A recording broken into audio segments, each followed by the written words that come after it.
सुप्रभात। The Asian international senior secondary school Begu की online class में आपका हार्दिक स्वागत करती हूँ। कल हमने पढ़ा नेक्स्ट की शब्द परिचय फर्स्ट की हमने सप्रसंग व्याख्या शब्दार्थ सहित करी है और इस अभ्यास के अपन आज प्रश्नोत्तर करेंगे। तो आप साथ के साथ नोट करते जाएंगे और अपने नोटबुक खोले और लिखते जाएंगे। पहला प्रश्न है अभ्यास पूर्णता। इसमें केवल अपने को पढ़ना है, उच्चारण करना है। छात्रः, गजः, घटः, शिक्षकः, मकरः, दीपकः, मयूरः, विडालः, अश्वः, शुकः, मूषकः, चंद्रः, बालकः, चालकः, गायकः। इन शब्दों का केवल उच्चारण करना है, मौखिक अभ्यास है। दूसरा प्रश्न ख वाला देखो, इसमें चित्राणि दृष्ट्वा पदानि उच्चारयत, यानी इस प्रश्न में चित्र देखकर आपको पदों का उच्चारण करना है। पहला है कृषक, कृषक यानी किसान, वृषभ, वृषभ यानी बैल, भल्लुका, भल्लुका यानी भालू, मंडूका, मेंढक, कपोता, कबूतर, पर्यंका यानी पलंग, दूरभाषा, दूरभाष यानी टेलीफोन, काकः, काका मीन्स कौवा और सोचिकः, सोचिका मीन्स दर्जी। अब प्रश्न नंबर 2 देखिए, वर्ण संयोजन पद लिखत। इस प्रश्न में आपको वर्ण संयोजन करना है, यानी संधि विच्छेद कर रखिए, उसको शब्द जोड़कर लिखना है। तो लिखिए प्रश्न दूसरे का क, वर्ण संयोजन साथ के साथ आप नोट करते जाए। वर्ण संयोजन नैन पदम लिखत। पहला आपके उदाहरण के तौर पे समझा रखा है, जैसे च प्लस अ प्लस श प्लस अ प्लस क प्लस अह। तो संधि विच्छेद कर रखा, उसको जोड़कर लिखना है। तो पहला शब्द क्या बना इसका? सोचिका। ये उदाहरण दे रखा है। दूसरा लिखते हैं अपन स प्लस ओ प्लस च प्लस ई प्लस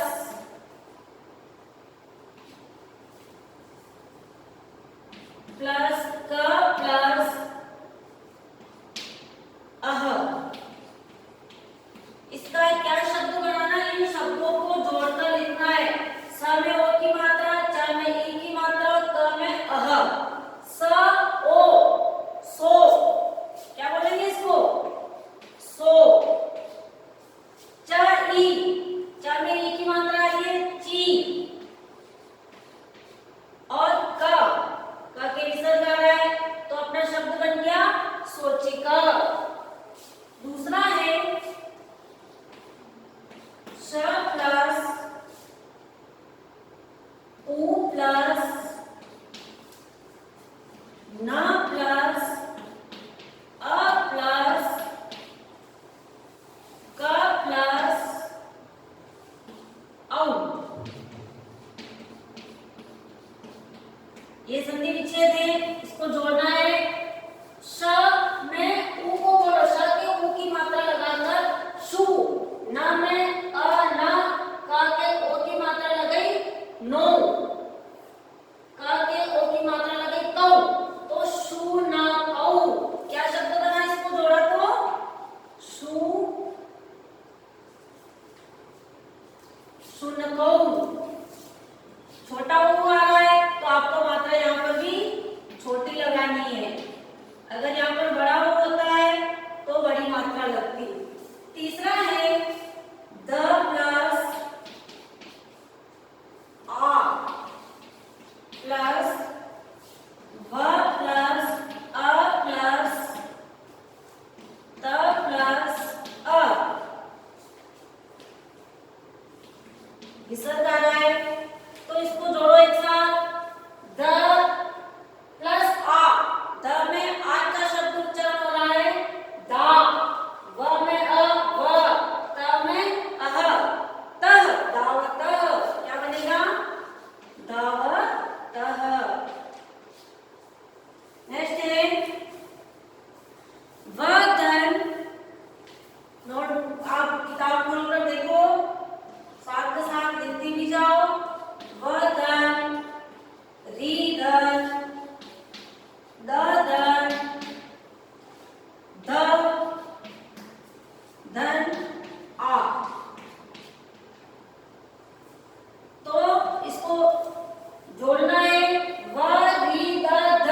ये नोट कर लिया होगा आपने, समझ में आ गया। दूसरा क्वेश्चन देखते हैं ख वाला।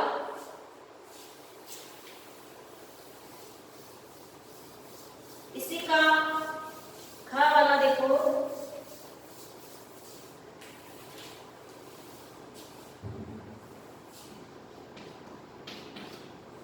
ख में है पदानां वर्ण विच्छेद प्रदर्शयत। वर्णों जो पद दिए हैं उनके वर्ण विच्छेद करना है, यानी संधि करनी है और उसके नीचे कौन सा शब्द बन रहा है उसको भी लिखना है। तो आप पहला उदाहरण देखो, लघु। ल को किस प्रकार संधि कर रखी है, ल प्लस अ यानी ल, और ग प्लस ग प्लस उ लघु, यानी इनका संधि विच्छेद उदाहरण के तौर पे आपको समझा रखा है किताब में। इसमें दूसरा देखो आप सिव्यंती। अब सिव्यंती को आप संधि करके लिखेंगे, सिव्यंती।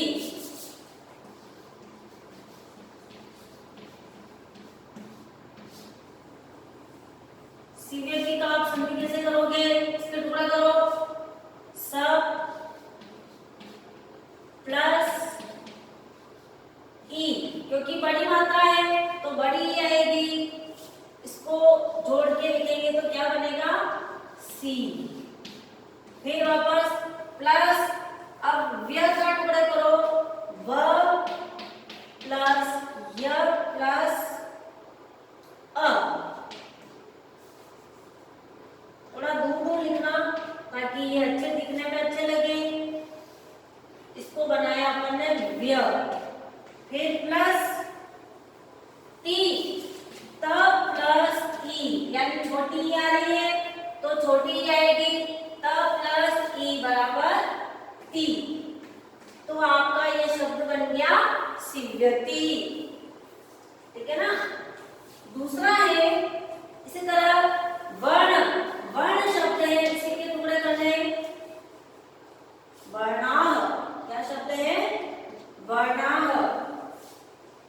तो लिखो, इसके टुकड़े करो, व प्लस ण, इसका ण कोई शब्द नहीं होता इसलिए इसको अ से शुरू करेंगे, व। अब ण के टुकड़े करने, ये तो बन गया अपने व, और ण के टुकड़े करने तो र प्लस ण प्लस आ, क्या बन गया, वर्णा। तो ये ना शब्द बना, ये ना विसर्ग आ रहा है आगे तो अपने भी यहाँ विसर्ग लगाएंगे। व का व प्लस अ बराबर व, रण आ, वर्णा। इसमें र का उच्चारण आ रहा है इसलिए यहाँ पर अपन ना लिखेंगे। नेक्स्ट है कुकुरौ।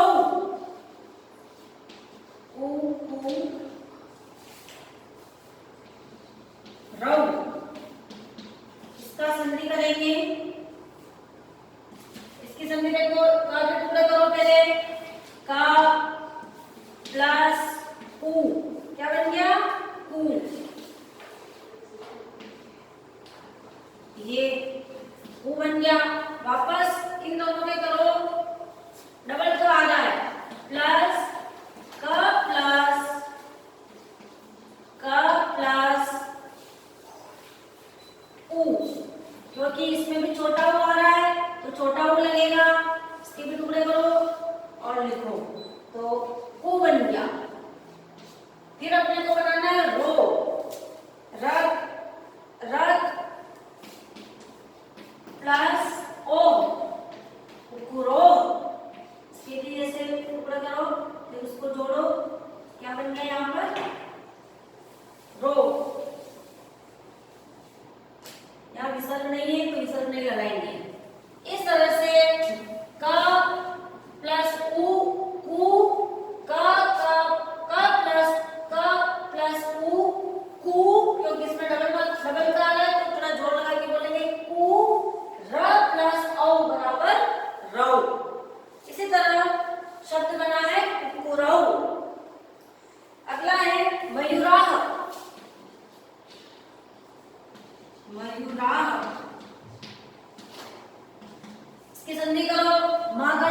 लिखाओ पहले म प्लस अ, क्या बन गया म, फिर प्लस य पूरे करो य प्लस उ यानी यू, इसमें बड़ा उ आएगा तो आपको भी यहाँ पर बड़ा उ लगाना है, ठीक है ना, ये बड़ा उ, ये बड़ा उ बनेगा। फिर नेक्स्ट राह, र प्लस आह विसर्ग, क्या शब्द बनेगा रा। अब इसको जोड़ो म प्लस अ म, य प्लस उ यू, र प्लस आ रा, मयूराह। विसर्ग है तो विसर्ग को आ के रूप में बोलेंगे मयूराह। अगला है बालकः,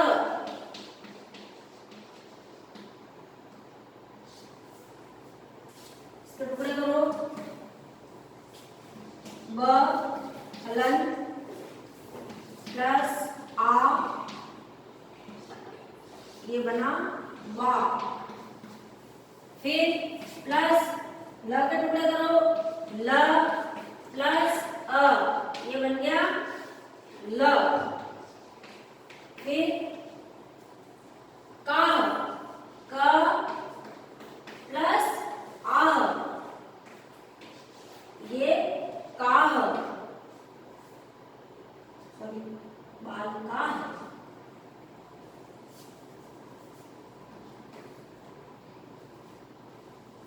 ये का विसर्ग है बालकः, का विसर्ग है तो ब प्लस आ बा, ल प्लस अ बराबर ल और क प्लस अ बराबर कह, तो ये शब्द बना है बालकः। पहले प्रश्न में तो ये शब्द दे रखे उनकी संधि करनी थी, अब ये शब्द दे रखे अब इनकी संधि करनी है। ये एक दूसरे से पूरा के एक दूसरे से अलग अलग है, चाहे संधि भी आपके एग्जाम में आ सकती है, चाहे ये वर्ड दे सकते हैं, उनको संधि करके लिखना होता है। इसी तरह से अपना तीसरा क्वेश्चन है उदाहरण दृष्ट्वा रिक्त स्थानानि पुरत, यानी उदाहरण, पहला उदाहरण दे रखा है उसको देखकर अपने को रिक्त स्थान की पूर्ति करनी है। तो पहला दे रखा है जैसे अपन धातु रूप बोलते हैं रामः रामो रामाः, बालकः बालकौ बालकाः, तो इसी तरह से पहला उदाहरण दे रखा है चषकः चषकौ चषकाः, इसी तरह से आपको अलग अलग शब्द बनाने हैं। दूसरा है बलिवर्ध, शायद इसको आपने नोट कर लिया होगा।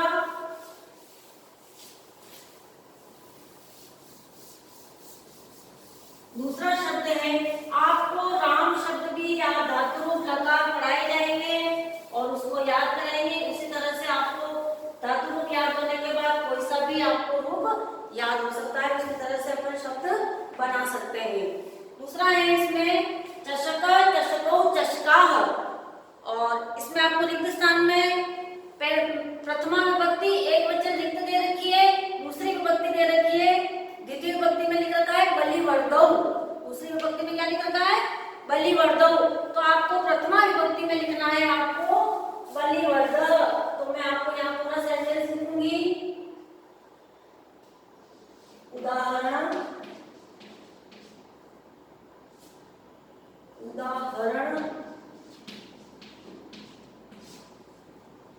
दृष्ट्वा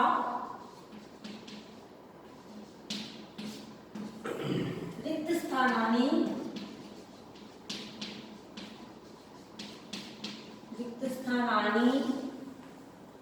पूरयत।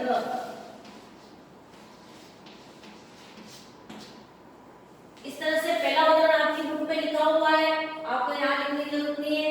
दूसरा है तो यहाँ पर आपने डेस लिखा हुआ है, ये लिखा हुआ है बलिवर्धौ। द्वितीय विभक्ति आप चाहे तो प्रथम पुरुष, द्वितीय पुरुष, तृतीय पुरुष ऐसे लिख सकते हैं, या आप नोटबुक में कर रहे हो तो इस तरह से भी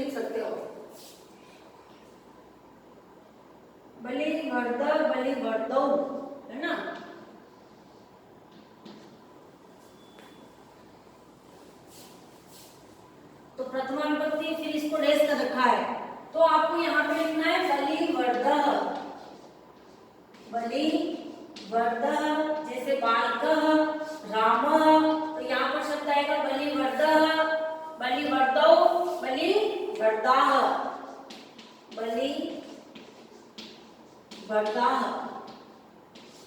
इसी तरह से रामः, रामौ, रामाः, चषकः, चषकौ, चषकाः, बलिवर्धः, बलिवर्धौ, बलिवर्धाः। इसी तरह बहुत सारे वाक्य बना सकते हैं। दूसरा आपने लिख रखा है यहाँ पे शुनकः, शुनकः, फिर यहाँ रिक्त स्थान, यहाँ रिक्त स्थान। तो शुनकः यहाँ पे बलिवर्धो आया, तो यहाँ पे भी आएगा शुनकौ, शुनकाः, शुनकाः। इस तरह से आपको समझकर लिखना है। तीसरा है मृगा, मृगा बहुवचन शब्द है मृगा, तो आपको एक वचन और द्विवचन शब्द लिखने हैं। तो मृगः, मृगौ, मृगाः, मृगः, मृगः, मृगौ,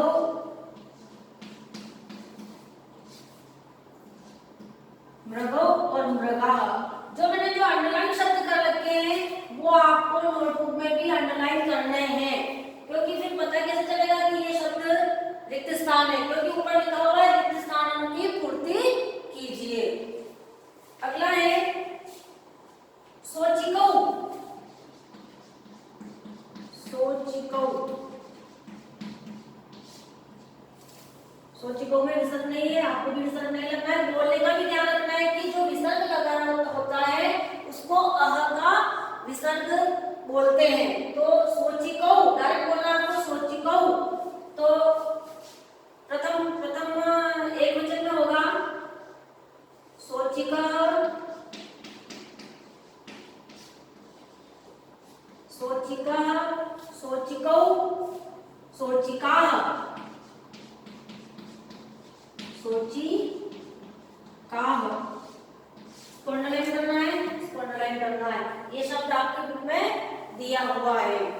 नेक्स्ट है मयूरा, मयूरा एक वचन शब्द है मयूरा। आपको द्विवचन और बहुवचन शब्द लिखने हैं। तो मयूरा, मयूरौ, मयूरौ, मयूराः।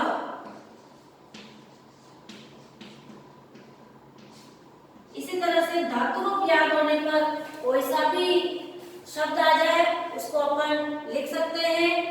अगला प्रश्न है, चौथा प्रश्न, चित्राणि दृष्ट्वा संस्कृत पदानि लिखत। चित्र को देखकर संस्कृत के पद लिखिए।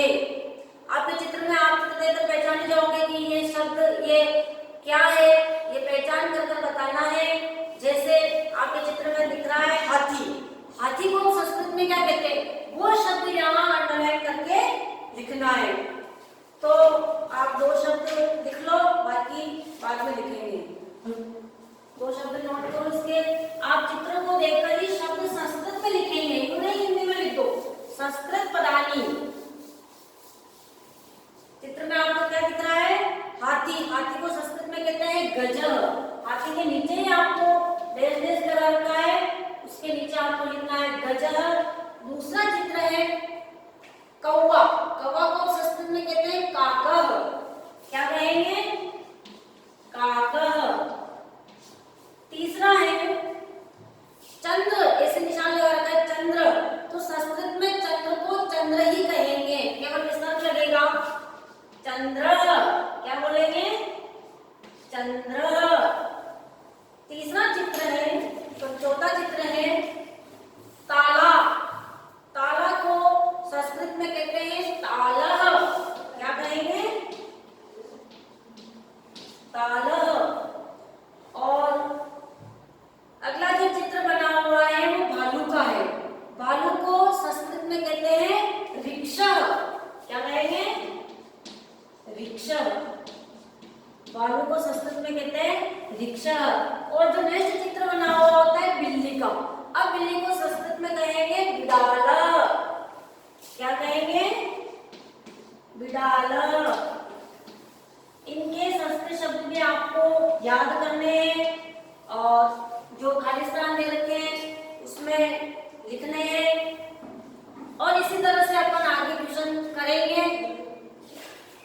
ये जितना भी मैंने क्वेश्चन आंसर करवाए हैं वो आप अपने नोटबुक में कीजिए और साथ के साथ चेक कराएं और जो भी बात है वो जो समझ में आया, जिसका क्वेश्चन आंसर आपको जो समझ में नहीं आ रहा है वो सर के मोबाइल में आप कांटेक्ट कर सकते हैं। धन्यवाद।